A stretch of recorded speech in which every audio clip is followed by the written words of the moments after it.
Imagine dying tomorrow. Are you truly free? Or are you leaving a mountain of debt to Allah that your family has to pay with their own hands? And no, I'm not talking about loans or bills. I'm talking about missed Ramadan fasts. They do not just disappear as a socks in a laundry machine.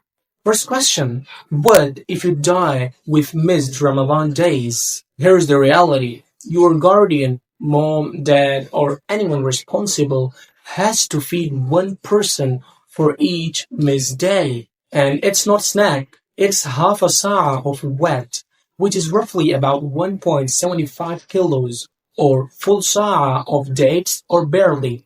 That's also around 3.5 kilos for every single day you missed. And here's the truth. This payment only comes out of 1/3 of your stay. So if you've been lazy or skipping fast thinking it's just a couple of days, no big deal, your family might end up struggling to pay off your spiritual debt. Picture your dad counting out 3.5 kilos of debts for every day you missed. He's not gonna be thrilled. Okay, done with that. Now, if you start a voluntary fast and then break it, so what happens? Don't get comfy thinking voluntary means optional. No, once you start, you owe it, whether you made it by your choice or no. You must make up that day. Why? Because Allah says, and do not invalidate your deeds. Think of it like this. You borrowed your friend PS5. You played an hour and then returned it broken. And you just say, oops, never mind. No, you have to fix it. That's a voluntary fast in a nutshell. Now accountability. The moment a child hits puberty or a non-Muslim becomes Muslim in Ramadan, meaning during the day, so he is immediately responsible. They have to stop eating and drinking for the rest of that day. No grace period. You don't get to finish your lunch or sneak in a cola. The time is sacred. Think of it like entering a timed exam. You cannot leave halfway, even if your stomach is screaming. What about unexpected situations?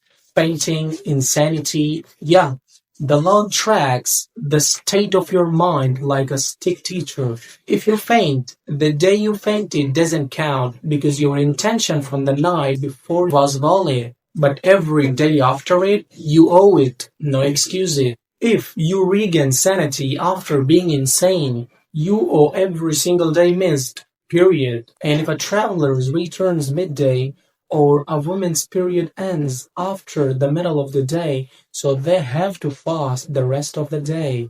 Even if the menstruation ends before noon and they make an intention, it doesn't count. The day must be completed. Think of it like being in a cooking competition. You cannot leave halfway and saying, I'll do it later at home.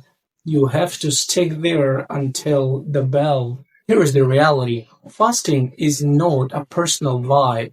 Menstruation, travel, fainting, these are pauses, not cancellation. If the law holds someone who was previously insane accountable and forces the traveler to drop food the moment they reach home, then what makes you think your stress, your busy schedule, gives you a pass? You ask your teacher, may I go to drink water?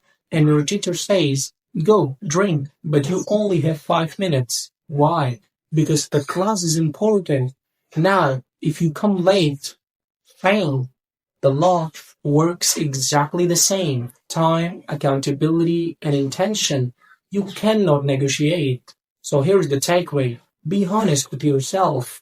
Don't leave Ramadan debt for your family to pay. Plain, comment, and take responsibility now. And yes, it's serious, but if you laugh a little while learning, that's fine too. Learning doesn't have to be boring, right?